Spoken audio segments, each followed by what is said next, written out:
প্রতিহত করার ষড়যন্ত্রের বিরুদ্ধে ছাত্র জনতা যেভাবে বিপ্লব সংগঠিত করেছে, একইভাবেই এখন এসে সেই ছাত্র সংগঠনগুলা ছাত্র জনতা সকলকে নিয়েই মাঠে ভূমিকা রাখতে চাই। দ্বিতীয়ত যে বিষয়টি আজকের এই মত বিনিময়ে আলোচনা ছিল সেটা হলো ক্যাম্পাস পরিস্থিতি নিয়ে। আমরা দেখতে পাচ্ছি যে বিভিন্ন ক্যাম্পাসগুলা ছাত্রদের ভিতরে নিজস্ব কন্দল বা বিভিন্ন ষড়যন্ত্র চলমান আছে। এই সকল নিরসন নিয়ে আমরা কিভাবে কাজ করতে পারি সেই সকল বিষয় নিয়ে মূলত আমাদের আলোচনা করা হয়।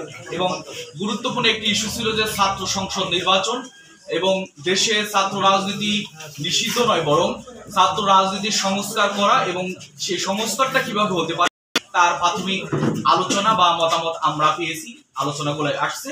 এবং এ ব্যাপারে সকল ছাত্র সংগঠনগুলো একমত যে ছাত্র সংগঠন বা ছাত্র রাজনীতি নিষিদ্ধ নয়, বরং সংস্কারের মধ্য দিয়ে ছাত্রদের পক্ষে ছাত্ররা যেটা চায় সেই সুন্দর পরিবেশ সৃষ্টি করার মধ্য দিয়ে মেধার বিকাশ ঘটানোর পরিবেশ সৃষ্টি করা এবং সকল ছাত্র সংগঠন ক্যাম্পাসে সহাবস্থান নিশ্চিত করার মধ্য দিয়ে একটা সুন্দর পরিবেশ বজায় রাখা, এরকম কিছু বিষয় নিয়ে আমাদের আলোচনা করা হয়। এবং সেই সাথে গুরুত্বপূর্ণ আরেকটি বিষয় নিয়ে আজকের এই মত বিনিময়ে আলোচনা করা হয়, সেটা হলো যে শিক্ষা সংস্কার।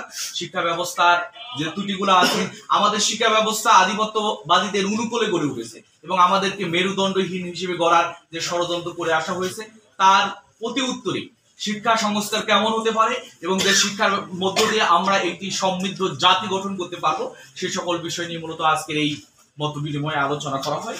সর্বশেষ বৃহত্তর যে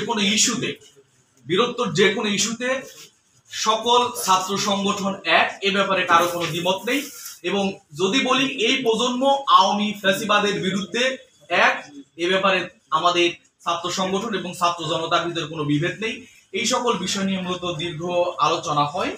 এবং আমি যদি বলি আমাদের বর্তমান যে অবস্থা যাচ্ছে, 24-এর যে আন্দোলন, 24-এর সেই আন্দোলনের যারা আহত হয়েছেন, শহীদ হয়েছেন, তাদের যদি সেই স্বপ্ন বাস্তবায়ন দেখতে চাই তাহলে ঐক্যবদ্ধভাবেই মাঠে আন্দোলন করার মধ্য দিয়েই আমাদেরকে পথ চলতে হবে।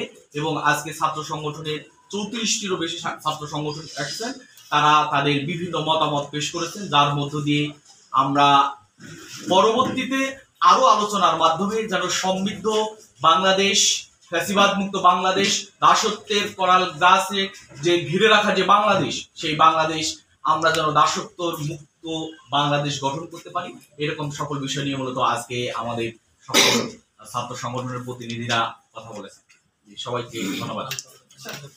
এবং এটা আলোচনাটা সবসময় আরো অব্যাহত থাকবে এবং বৈষম্য বিরোধী ছাত্র আন্দোলনের দায়িত্বশীল যারা আছেন, স্পেশালি হাসান আব্দুল্লাহ ভাই আসছেন, তারা সহ রেগুলারই আমাদের এই ধরনের মিটিং অব্যাহত থাকবে বলেও আমরা আলোচনা করেছি এবং মোটামুটি সবাই একমত পোষণ করেছি।